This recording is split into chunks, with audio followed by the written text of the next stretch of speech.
नमस्कार दोस्तों, हमारे YouTube चैनल एजुकेटरी में आप सबका हार्दिक स्वागत है। फ्रेंड्स, आज हम कक्षा 8 विषय सामाजिक विज्ञान भूगोल के पाठ 4 के अभ्यास प्रश्नों को हल करने वाले हैं। तो आइए प्रश्नों को देखते हैं। सबसे पहला प्रश्न है, कृषि क्या है? इसका उत्तर लिखेंगे हम, फसलों, फलों, सब्जियों, फूलों को उगाना और पशुधन पालन जैसे प्राथमिक क्रियाओं को करना कृषि कहलाता है। उन कारकों के नाम बताइए जो कृषि को प्रभावित कर सकते हैं। हम उत्तर लिखेंगे, कृषि को प्रभावित करने वाले कारक। सबसे पहला स्थलाकृति, मृदा, जलवायु, ये सभी कृषि को प्रभावित करने वाले कारक हैं। प्रश्न नंबर 3, स्थानांतरित कृषि क्या है? इस कृषि की क्या हानि है? तो उत्तर में हम लिखेंगे, कृषि का वह तरीका जिसमें वृक्षों को काटकर और जलाकर भूखंड को साफ किया जाता है और राख को मृदा में मिलाया जाता है। भूमि की उर्वरता समाप्त हो जाने पर उस जगह को छोड़कर फिर दूसरी जगह, नई जगह पर कृषि की जाने लगती है। ऐसी कृषि को स्थानांतरित कृषि या झूम कृषि कहा जाता है। इस कृषि से निम्नलिखित हानियां होती है। पहला, मृदा अपरदन होता है, वनों का ह्रास होता है और पर्यावरण प्रभावित होता है। प्रश्न नंबर 3, रोपण कृषि क्या है? ऐसी वाणिज्यिक कृषि जिसमें चाय, कहवा, काजू, रबड़, केला और कपास जैसी एकल फसलें उगाई जाती है, रोपण कृषि कहलाती है। इस कृषि में बड़े पैमाने पर श्रम और पूंजी की आवश्यकता होती है। प्रश्न नंबर 5, सरकार किसानों को कृषि के विकास के लिए किस प्रकार मदद कर सकती है?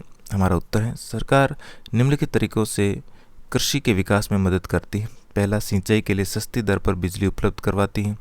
दूसरा, खाद और बिजली सब्सिडी देकर। तीसरा, सरकारी कृषि अधिकारियों द्वारा किसानों को कृषि संबंधी जानकारी देकर। चौथा, कृषि के लिए किसानों की ऋण सुविधाएं उपलब्ध करवाकर। अब है सही उत्तर को चिन्हित कीजिए। तो यहाँ पर हमें सही उत्तर को चिन्हित करना है। पहला प्रश्न है, उद्यान कृषि का क्या अर्थ है?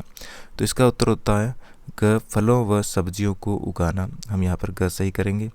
दूसरा प्रश्न है, सुनहरा रेशा से क्या अभिप्राय? तो यहाँ पर हम उत्तर लिखेंगे पटसन, इसको सुनहरा रेशा कहते हैं। कॉफ़ी का प्रमुख उत्पादक है, तो कॉफ़ी का प्रमुख उत्पादक देश है ब्राज़ील। अब है प्रश्न नंबर 3, कारण बताइए। भारत में कृषि एक प्राथमिक क्रिया है, तो उत्तर में हम लिखेंगे, प्राथमिक क्रियाओं के अंतर्गत उन सभी क्रियाओं को शामिल किया जाता है जिनका संबंध प्राकृतिक संसाधनों के उत्पादन और निष्कर्षण से है। कृषि एक प्राथमिक क्रिया है क्योंकि इसमें किसान फसलें, फल, फूल व सब्जियां उगाते हैं और पशुपालन करते हैं। ये सभी प्राकृतिक उत्पाद हैं, अतः भारत में कृषि एक प्राथमिक क्रिया है। प्रश्न 2, विभिन्न फसलें विभिन्न प्रदेशों में उगाई जाती हैं। उत्तर में हम लिखेंगे, फसलों का उगाया जाना स्थलाकृति, मृदा, जलवायु पर निर्भर करता है। विभिन्न प्रदेशों में स्थलाकृति, मृदा और जलवायु के स्वरूप में बहुत अधिक अंतर आ जाता है, इसलिए विभिन्न फसलें विभिन्न प्रदेशों में उगाई जाती हैं। अब है अंतर स्पष्ट कीजिए। चौथा प्रश्न, इसमें सबसे पहला है प्राथमिक एवं तृतीय क्रिया।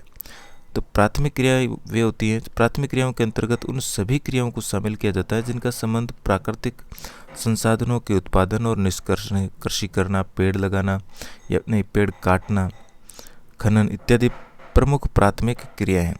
द्वितीय क्रिया, तृतीय क्रियाओं का संबंध प्राथमिक एवं द्वितीय के क्षेत्र के उत्पादों को सेवाएं प्रदान करने से, जैसे परिवहन, बैंकिंग, बीमा इत्यादि प्रमुख तृतीय क्रियाएं।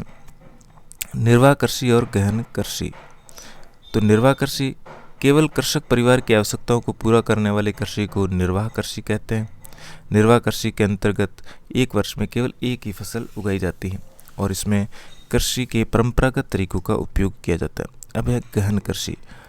गहन कृषि में भूमि के एक छोटे टुकड़े पर अधिक परिश्रम द्वारा अधिक उत्पादन प्राप्त किया जाता है। गहन कृषि के अंतर्गत एक वर्ष में एक से अधिक फसलें उगाई जाती हैं और इसमें इसके पूंजी श्रम की मात्रा अधिक होती है। इसके साथ ही हमारा पाठ यहीं पर समाप्त हुआ। धन्यवाद।